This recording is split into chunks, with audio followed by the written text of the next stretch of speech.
As escarpas da Serra do Mar estão cobertas pela floresta atlântica, que sem dúvida é uma das mais ricas do planeta.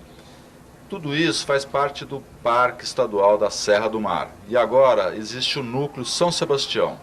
O Edson Lobato, ele é biólogo e ele é organizador das campanhas Praia Limpas desde o começo desse trabalho. Edson, como que está hoje o trabalho de criação do Núcleo São Sebastião do Parque?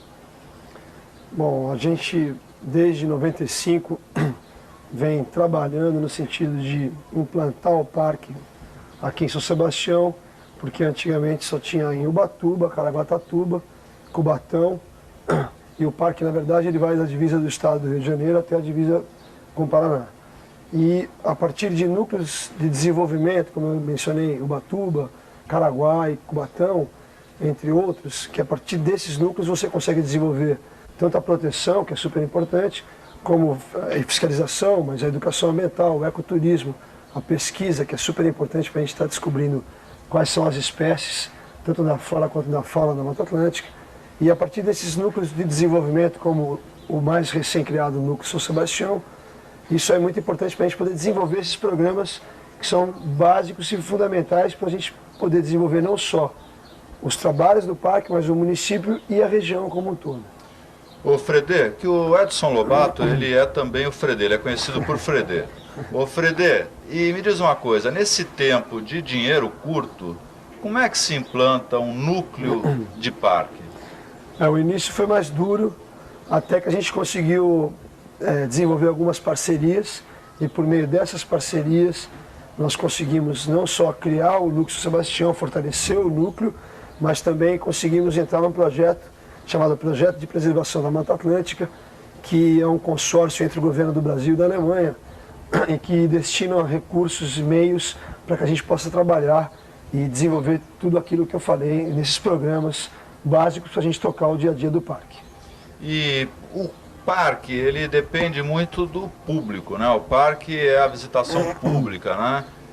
Como é que se organiza, como é que está sendo organizada essa visitação pública? Quando você fala em visitação pública, a gente logo pensa numa visão moderna de se trabalhar, de se gerir, da gestão de um parque de uma forma moderna, que é a autossustentabilidade, né?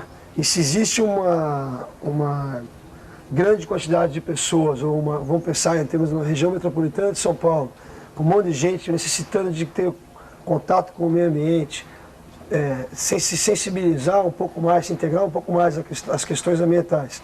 E nós, há 2 horas de São Paulo aqui, tentando trabalhar para desenvolver essas ideias, né, e propiciar isso a todo mundo. Então, quando a gente pensa, você fala em visitação pública, a gente já pensa no outro lado, que é o dia a dia da gente, que é atrair o turista para cá e, a partir disso, o ecoturista, né, a gente desenvolver programas e, a partir daí, desenvolver a autossustentabilidade. Porque não adianta a gente acreditar que sempre vai ter uma verba do exterior, sempre vai ter alguma coisa do governo, do estado ou do município que vai bancar sempre a gente. Eu acho que esse é um conceito antigo. A gente tem que entender que as pessoas querem vir não só de São Paulo, do Brasil, do mundo, conhecer a Mata Atlântica. Para isso, elas podem estar trazendo alguns recursos para cá que vão ser destinados, sobretudo, para estar recebendo as pessoas e protegendo esse patrimônio mundial, né, o patrimônio tão rico que é, como você mencionou, das florestas atlânticas e todos os ecossistemas associados.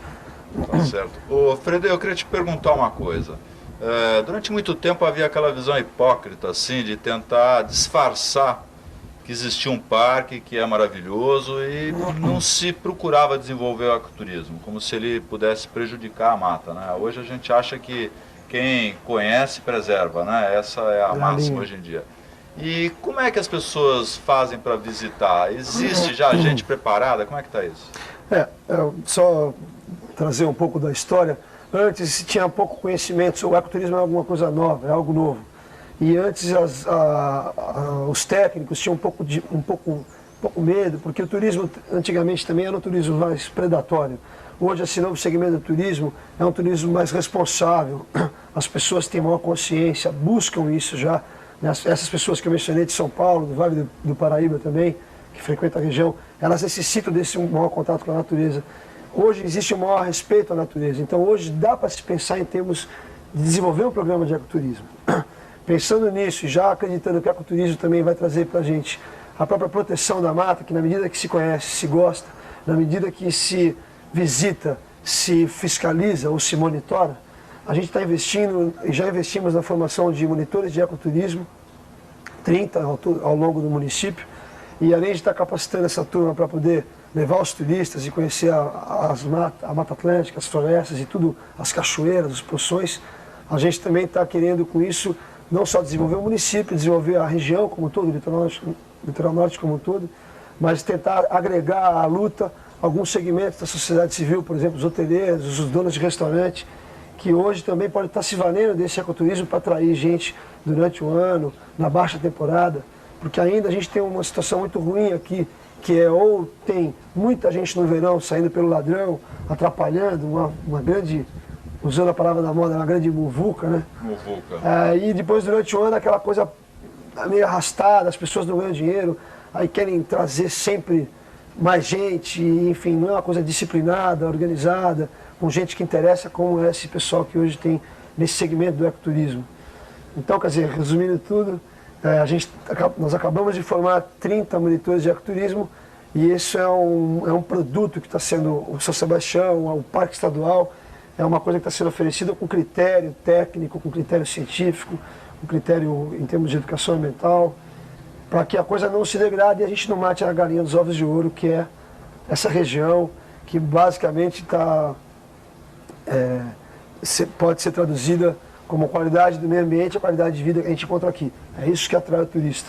Então é nesse segmento que a gente vai estar investindo, é nisso que a gente quer acreditar e a partir daí conservar, que significa, ao contrário de preservar, conservar significa proteger usando. E Exatamente. Não só preservar, não chegar e não se valer de tudo isso que está aí para a gente. Tá certo. A Costa Rica é um exemplo que o ecoturismo, as pessoas falam muito da Costa Rica, que em 5 anos ela inverteu a economia dela, onde havia campo plantado, começaram a cultivar florestas, né? O pessoal começou a dar valor realmente para a mata. A gente tem uma serra maravilhosa, cachoeiras e tal. Qual vai ser a maneira da gente ir abrindo esse paraíso aos poucos de uma maneira controlada? Para evitar aquela invasão que pisoteia tudo. Existe uma ideia nesse sentido? Existe, nós acabamos, quando a gente conseguiu implantar o núcleo São Sebastião do parque e entrar no projeto da Alemanha, um primeiro produto disso, um primeiro resultado foi o desenvolvimento, que até o Júlio participou disso, dos planos de gestão. Nos planos de gestão a gente está nada mais nada menos discutindo o que nós vamos fazer, né, como nós vamos fazer e com quem nós vamos fazer ou desenvolver esses programas de ecoturismo, visitação pública, educação ambiental, proteção